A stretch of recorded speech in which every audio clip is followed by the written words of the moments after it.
very deeply involved in a continuous dialogue with him. So there's a spirit of tolerance. The spirit of tolerance, that's the reason why there's no dogma. Because dogma is something you need to learn and do without question. If you question the dogma, then you will not be able to learn.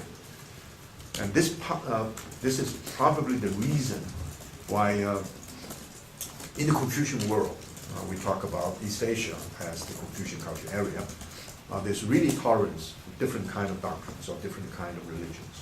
So in China, the three teachings, Confucianism, Taoism, and Mahayana Buddhism coexist. Three teachings. Now I think you can talk about five teachings, including Islam and Christianity. In Korea, Confucianism, shamanism, now Christianity, and Buddhism coexist. And in Japan, Shinto, Confucianism, and Mahayana Buddhism. Another thing is most intriguing, that is, Reischauer, a great scholar in Japanese studies, made a remark that maybe 70% of Japanese are Shintoists, and maybe 80% of Japanese are Buddhists. And when they're Shintoists and Buddhists, they don't turn their back on Confucian ethics. So all three are not only coexisting, this fusion of the horizon, interchange. You can both be a Confucian and a Taoist. You can both be a Taoist and a Buddhist. They're very different from the monotheistic tradition. In this sense, that it's not only a learning civilization, it's a dialogical civilization, but also a civilization with a great deal of tolerance. But tolerance is the minimum requirement that we call reciprocity. Right? You have to respect the other in order to develop a dialogue. You read the Analects, Confucius has tremendous respect for his students. Very different from Socrates. Of course, Socrates also respects his students, but Socrates knows students are basically ignorant. So he would try to guide the students step by step to understand what is truth, what is the essence of courage, of honesty, and so forth. But Confucius, in this sense, is to evoke, some inner feelings everybody has, to set up a standard of inspiration. It's not a dogma, but a standard of inspiration. Not only the student need to look up to that, but he himself. So when he talks about a sage, he's not saying he's a sage who's going to teach the students how to become a sage, but everyone, including himself, will have to learn from the sage. He's made a remark that those people who are superior, they know everything. When they're born, they know everything. And there are people who are so stupid, even if they're encouraged to learn, they never learn anything. So some people say, well, Confucius, in a way, has this hierarchical idea. Some people who are excellent, some people who are very bad. And he himself believes that he is part of the world in which he's not a person who is born with knowledge, nor is he someone who refuses to learn. So we can say these two categories, superior knowledge may be only 1% or even 0.1% of the people. Only 5 of the great sages managed to live up to that status. So we're not part of it. And the people that is considered really stupid is only the people who voluntarily refuse to learn and voluntarily, consciously try to be nasty. But from the Confucian point of view, that's also very, very small minority. So we are all in the middle. Confucius himself is in the middle. So we try to learn, but at the same time we try to correct our mistakes.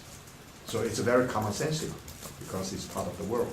But yet the world is never understood as the world we live in. The world is understood as a sacred world. So anything you do in a highly routinized day, brush your teeth, walking, talking to people, anything you do is not simply mundane. For example, if you are committed to a particular religious tradition, only if you go to the temple, go to the church, go to the shrine, or go to the synagogue, you know it's a sacred place. Now Confucius asked us to recognize everywhere it's a sacred place. Your dormitory, your classroom, and the movie house, the disco, because you are able to cultivate yourself, to find meaning in those kind of activities. So you need to be constantly alert. Do we know any mistakes that Confucius made? Oh, so many. You see, he went to see Nancy, for example, a very powerful but also licentious woman, and his student Zilu was so angry. So how could you do that? And he said, well, if I did anything wrong, heaven will punish me. So he didn't say, didn't justify his act. He simply mentioned that I didn't do it, because out of dishonesty or out of a certain kind of unacceptable moral standards. But the students didn't understand it. So another thing he did, and he mentioned someone who made a mistake, and the person, as I pointed out, became very pleased because that's the chance for him to improve himself. Zilu is like that too. So there are numerous cases. Of course, he made mistakes. And also he felt that his progression is not fast enough. There's a beautiful statement in the doctrine of Wei-ming. He says, for just a cultivated person, a junzi, everyone can do it, yet I cannot do it. To respect or to treat my ruler in a way as I would expect my ministers to treat me, that I cannot do. To treat my parent in a way that I expect my children to treat me, that I cannot do. In the sense of I treat my older brother, that I hope my younger brother would be able to treat me. Or I treat a friend, I expect a friend to treat me. None of these I can do. It's very interesting, because according to a principle we call the rectification of names, a ruler should act like a ruler. So the first word, a ruler should be a ruler. The first word is what the ruler is, existentially. The second one is what the ruler ought to be in an ideal. So what he's saying that I cannot be an ideal ruler. I cannot be an ideal father. I cannot be an ideal friend. I cannot be an ideal older brother. Because that idea, I fail to live up to that ideal because I expect the other people that I interact with